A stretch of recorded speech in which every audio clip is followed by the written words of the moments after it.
La divine volonté, pas à pas, par Safia, petite épouse de l'Esprit Saint. La Reine du Ciel, dans le royaume de la volonté divine, à Luisa Picaretta. Prière quotidienne à la Reine Céleste. Au nom du Père qui m'a créé, et du Fils qui m'a racheté, et du Saint-Esprit qui me sanctifie. Amen. Fiat voluntas tua. Reine immaculée, ô céleste maman, en ce mois qui t'est consacré, je me place sur tes genoux maternels, m'abandonnant entre tes bras, comme ton enfant chéri, et te demandant avec véhémence la plus grande de toutes les grâces, celle que tu m'admettes à vivre dans le royaume de la divine volonté. Sainte Maman, toi qui es la reine de ce royaume, permets que j'y vive en tant que ton enfant. Que ce royaume soit rempli de tes enfants. Je me confie à toi afin que tu y guides mes pas et que, soutenu par ta main maternelle, tout mon être vive constamment dans la divine volonté. Tu seras ma maman. À toi, ma maman, je confie ma volonté pour que tu l'échanges contre celle de Dieu et qu'ainsi je sois assurée de ne jamais quitter cette divine volonté. Je te supplie de m'éclairer afin que je comprenne bien ce qu'est la divine volonté. Amen. Je te salue, Marie très pure, conçue sans péché. Le Seigneur est avec toi. Tu es bénie entre toutes les femmes, et Jésus, le fruit de tes entrailles, est béni. Sainte Marie, Mère de Dieu, co-rédemptrice du monde, Mère et Reine de la divine volonté, Immaculée Conception, Mère des vivants et de l'Église, prie pour nous pécheurs de toutes les générations et veuille répandre l'effet de grâce de ta flamme d'amour à toute l'humanité, maintenant et à l'heure de notre mort. Amen. 36e jour. Visite au temple. Marie, modèle de prière. La perte de Jésus. Douleur et joie. L'âme à sa reine immaculée. Sainte Maman, ton amour maternel m'invite toujours plus à venir vers toi. Je te vois affairée et sur le point de quitter Nazareth. Ma maman, ne me quitte pas, prends-moi avec toi et j'écouterai attentivement la suite de tes sublimes leçons. Leçon de la Reine du Ciel.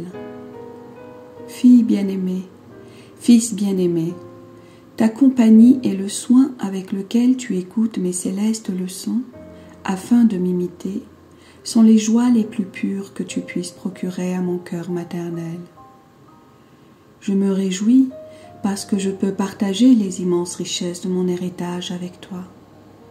Sois attentive, sois attentif, et fixe ton regard tantôt sur Jésus, tantôt sur moi. Je vais te raconter un épisode de ma vie qui, malgré sa fin consolante, fut néanmoins très amer pour moi. Si la divine volonté ne m'avait renouvelé sans cesse sa force et ses grâces, je serais morte de douleur. Nous poursuivions notre vie dans la paisible petite maison de Nazareth, et mon cher fils grandissait en grâce et en sagesse. Il était attachant par la douceur de sa voix, la beauté fascinante de ses yeux et son amabilité. Oui, mon cher fils était vraiment beau, d'une beauté insurpassable. Il avait 12 ans, quand suivant la coutume et pour solenniser la fête de la Pâque, nous nous sommes rendus à Jérusalem pendant le voyage que nous, Jésus, Saint Joseph et moi-même, faisions ensemble avec dévotion et recueillement. Mon Jésus brisait très souvent le silence pour nous parler de son Père céleste et de l'immense amour qu'il ressentait dans son cœur pour les âmes. À notre arrivée à Jérusalem, nous nous sommes rendus directement au temple où nous nous sommes prosternés, le visage contre terre, en profonde adoration et avons longuement prié. Notre prière était si fervente et recueillie qu'elle ouvrit les cieux, apaisa le Père céleste et hâta la réconciliation entre lui et les hommes. Ici, ma fille, mon fils, je veux te confier une souffrance qui me torture. Beaucoup de personnes se rendent à l'église pour prier, mais malheureusement, leurs prières restent sur leurs lèvres parce que leur cœur et leur esprit sont loin de Dieu. Combien vont à l'église par simple habitude ou pour passer le temps? Ces personnes ferment les cieux au lieu de les ouvrir. Comme sont nombreuses les irrévérences commises dans la maison de Dieu. De combien de fléaux le monde serait épargné et combien de châtiments se changeraient en grâce si toutes les âmes faisaient un effort pour suivre notre exemple. Seule la prière, faite par une âme où règne la divine volonté, agit de façon irrésistible sur le cœur de Dieu. Elle est puissante au point de le conquérir et d'obtenir de lui les plus grandes grâces. Prends donc bien soin de vivre dans la divine volonté, et ta maman qui t'aime tant accordera à tes prières le support de sa puissante intercession. Après avoir rempli nos devoirs au temple et célébré la Pâque, nous nous sommes préparés à retourner à Nazareth.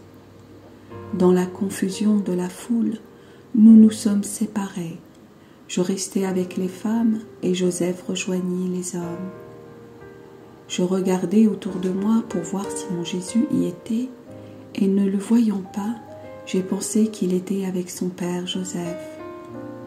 Mais quelle ne fut pas ma surprise et mon inquiétude quand parvenu à l'endroit où nous devions nous rejoindre, je me suis rendu compte qu'il n'était pas avec Saint Joseph. Ignorant ce qui s'était passé, nous avons ressenti tellement de frayeur et de douleur que nous en sommes restés muets. Écrasés par la douleur, nous sommes retournés hâtivement sur nos pas, demandant anxieusement à tous ceux que nous rencontrions « Oh, dites-nous si vous avez vu Jésus, notre Fils, car nous ne pouvons vivre sans lui. » En pleurant, nous le décrivions. Il est très aimable, ses magnifiques yeux bleus brillent de lumière et parlent au cœur. Son regard est ravissant, son front est majestueux, son visage est d'une beauté enchanteresse, sa voix très douce pénètre les cœurs et adoucit toute l'amertume, et ses cheveux, bouclés et dorés, le rendent très gracieux. En lui, tout est majesté, dignité et sainteté. Il est le plus beau parmi les enfants des hommes. En dépit de nos recherches, personne ne pouvait nous aider. Je pleurais à chaudes larmes et mon cœur était déchiré à en mourir. Ma chère fille, mon cher fils, si Jésus était mon fils, il était aussi mon Dieu, et par conséquent, ma douleur était totalement d'ordre divin, c'est-à-dire grande au point de surpasser toutes les autres douleurs réunies. Si la divine volonté que je possédais ne m'avait pas soutenue et continuellement de sa force divine, je serais morte de douleur. Voyant que personne ne pouvait nous aider, j'interrogeai anxieusement les anges qui m'entouraient. Mais dites-moi, où est mon bien-aimé Jésus? Où devons-nous diriger nos pas pour le retrouver? Oh, dites-lui que je ne peux pas en supporter davantage. Apportez-le-moi sur vos ailes et déposez-le dans mes bras. Mes anges, ayez pitié de mes larmes. Aidez-moi, apportez-moi mon Jésus. Comme toutes nos recherches demeuraient vaines, nous sommes retournés à Jérusalem. Après 3 jours de peine cruelle, de larmes, d'anxiété et de peur, nous sommes entrés dans le temple. Les yeux attentifs, je regardais partout quand finalement, débordante de joie, j'aperçus mon fils au milieu des docteurs de la loi. Il parlait avec une telle sagesse et une telle majesté qu'il émerveillait tous ceux qui l'écoutaient. Dès que je l'eus aperçu, j'ai senti la vie revenir en moi et immédiatement j'ai compris la raison cachée de sa disparition. Maintenant, un mot pour toi, ma fille chérie, mon fils chéri. Dans ce mystère, mon fils voulait me donner et te donner un sublime enseignement. Pourrais-tu penser qu'il ignorait ce que je souffrais? Au contraire, mes larmes, mes recherches et mes intenses douleurs se répercutaient dans son cœur. Ainsi, durant ces heures si pénibles, il sacrifia à la divine volonté sa propre maman, celle qu'il aimait tant, pour me montrer que réciproquement, j'aurais un jour à sacrifier à la suprême volonté la vie de mon cher fils. Dans cette douleur indicible, je ne t'ai pas oublié, ô ma fille, ô mon fils. Considérant que cet épisode pourrait te servir d'exemple, je le conservai pour toi, afin que le moment venu, tu aies la force de tout sacrifier à la divine volonté. Quand Jésus eut fini de parler, nous nous sommes approchés avec révérence et lui avons fait un doux reproche. « Fils, pourquoi nous as-tu fait cela ?» Et lui, avec une dignité divine, nous répondit. « Pourquoi me cherchez-vous? Ne saviez-vous pas que je suis venu dans ce monde pour glorifier mon Père ?» Ayant compris la haute signification de sa réponse et adorés dans la divine volonté, nous sommes retournés à Nazareth. Fille de mon cœur maternel, fils de mon cœur maternel, écoute ta maman. Quand j'ai perdu mon Jésus, ma douleur fut des plus intenses, mais une autre s'ajouta, celle de te perdre. En effet, prévoyant que tu t'éloignerais de la divine volonté, je me sentais privée de mon fils et de mes enfants en même temps, et ma maternité souffrit doublement. Ma fille, mon fils, quand tu es sur le point de faire ta volonté au lieu de celle de Dieu, considère qu'en abandonnant la divine volonté, tu te mets en situation de perdre ton Jésus et moi-même, et de tomber dans le royaume des misères et des vices. Par conséquent, garde la parole que tu m'as donnée, celle de rester indissolublement unie à moi, et je t'accorderai la grâce de ne jamais être dominé par ta volonté, mais exclusivement par la divine volonté. L'âme à sa reine immaculée.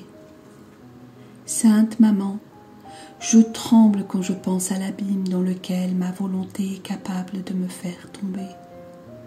À cause d'elle, je pourrais te perdre, ainsi que tous les biens célestes.